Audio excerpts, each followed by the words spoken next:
Welcome to our second interview here at the Electronica show today. We're at IMI. Yes. I'm talking to Tan. Yes, Electronica, 50th anniversary, big show, very important show in Europe. It is. What are you planning to achieve as an Asian company here in Europe? Well, first of all, we're very happy to be here. We've been attending the Electronica for quite a number of years already, and each year it just gets better and better.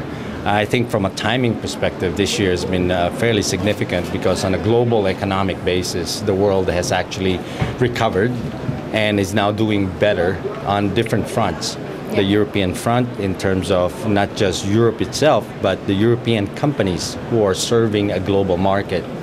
Of course, Asia, driven by China, is doing okay. Japan has been recovering with Abenomics. And so on an overall basis, the US coming back at 2.2% growth rate, I think is helping IMI achieve its performance goals.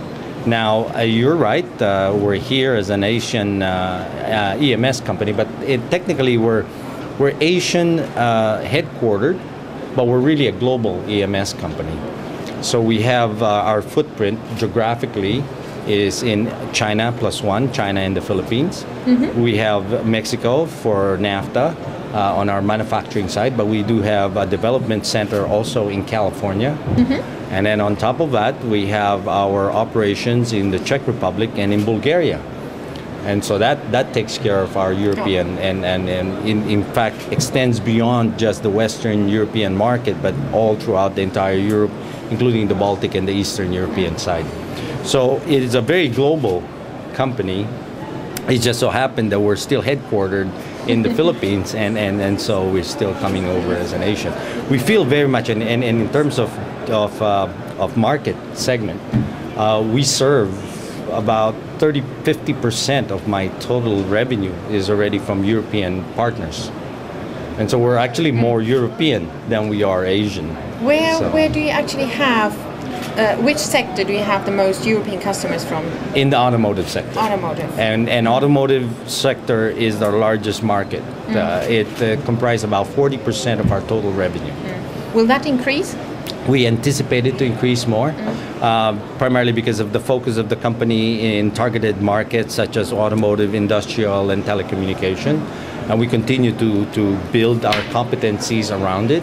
And our partners see also the value that we bring, because more and more European partners that we have see that they need a single partner to take care not only of the European footprint, but includes the rest of the world, specifically the growth in Asia. And so for that, we become a very good partner for them. Which is the second largest segment that you serve? The second largest segment for us would be very closely between industrial and telecommunication. Oh, okay. Right. And that's going to grow as well? Yeah, we anticipate it to grow. So the three largest segments for us, automotive, for mobility, and as you know, the car industry is doing well. And it's doing well not because the developed countries are actually buying a lot of cars. It's the emerging markets that have now woken up, and now their aspiration product is a car. And so 21 million cars are sold in China right now, largest market in the world out of 80 million. And the anticipation is that growth rate will continue for Asia.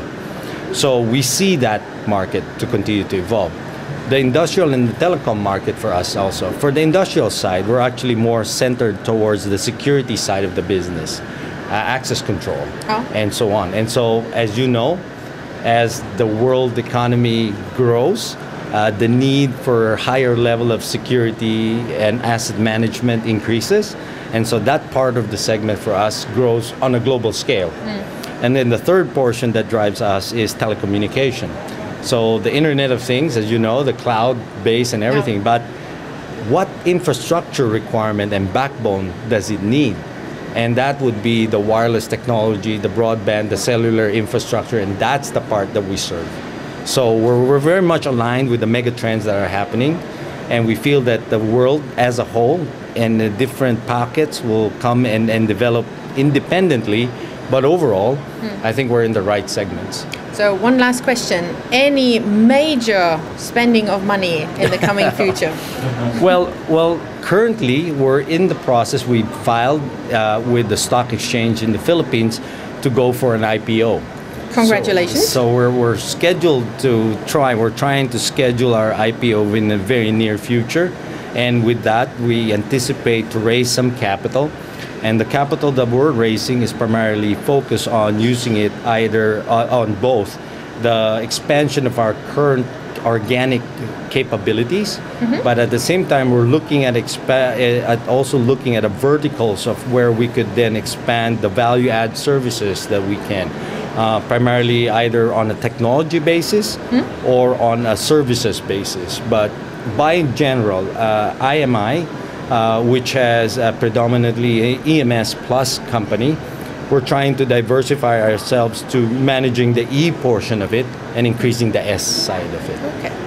But the increase in the footprint is not in the cards? Oh, like no. Opening a new facility or something? We are continuing. So one of the strategies there on a longer term basis that we're looking is our China plus one strategy could evolve to a China plus two. We have to reposition ourselves because of the rising costs in China for that. So there could be some changes also on the footprint of where we are in China. At the same time, we continue to be very bullish on the European economy and the European companies itself that will continue to dominate on a global basis. And so we will have to serve them either with the evolution in India, or in Southeast Asia, or even in Eastern Europe itself. Well, then I hope we're the first one to know. I will make sure that Fred gets with you and share that. All right. Thank you very much for the interview, and have a wonderful show. Thank you very much also. All right.